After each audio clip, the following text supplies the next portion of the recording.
If you view God's life-giving instructions as a burden, you've fallen into Satan's trap.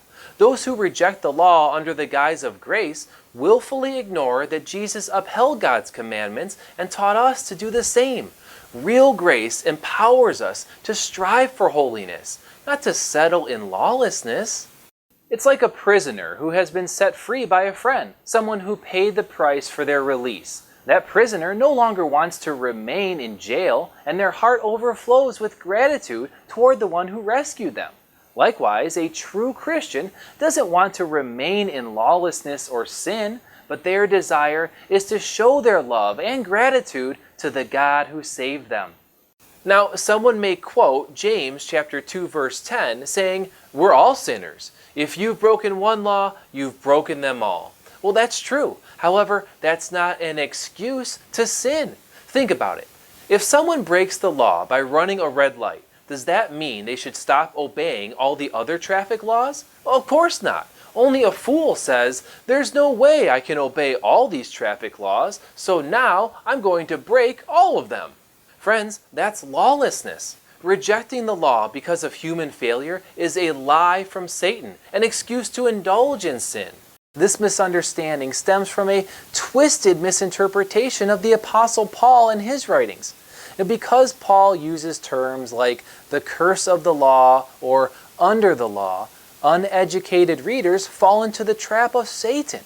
Friends, the holy law of God is certainly not a curse. Rather, the curse is death, which is a result of our disobedience to the law. Remember all the way back to the Garden of Eden. When Adam and Eve disobeyed God, they broke his law, and as a result, a curse was placed upon all mankind. That curse is sin, death, and hell, not the law. That's what Paul means by the curse of the law. In other words, if you're a Christian, you are no longer under the curse of sin and death.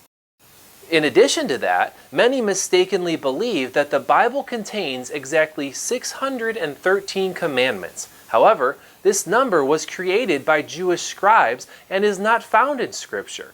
Many of these so-called commandments were actually man-made traditions, and because of this misunderstanding, Christians get the wrong idea of what it means to obey God.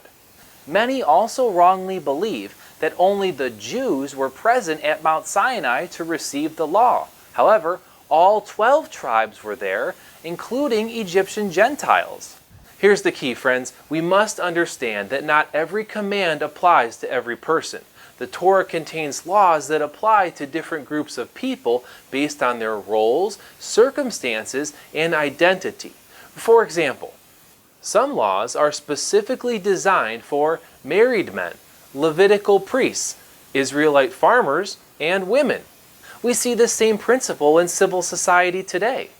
A person who doesn't own a home isn't required to follow property tax laws, but that doesn't mean they disregard all the other laws that do apply to them.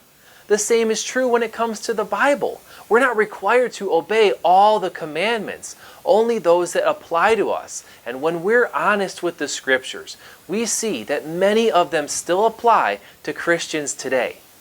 Remember what Jesus said, "All the law and the prophets hang on these two commandments. Love God and love our neighbor." These two commands break down into what we typically call the 10 Commandments, which are further categorized into more detailed instructions throughout the Torah. By sacrificing our own desires, judgments, and pleasures, we become obedient to Christ. In plainer terms, we love God by saying no to sin and yes to Him. For Jesus said, "Whoever has my commandments and keeps them is the one who loves me." If you're interested in real biblical Christianity, subscribe to my channel and check out my other videos. God bless.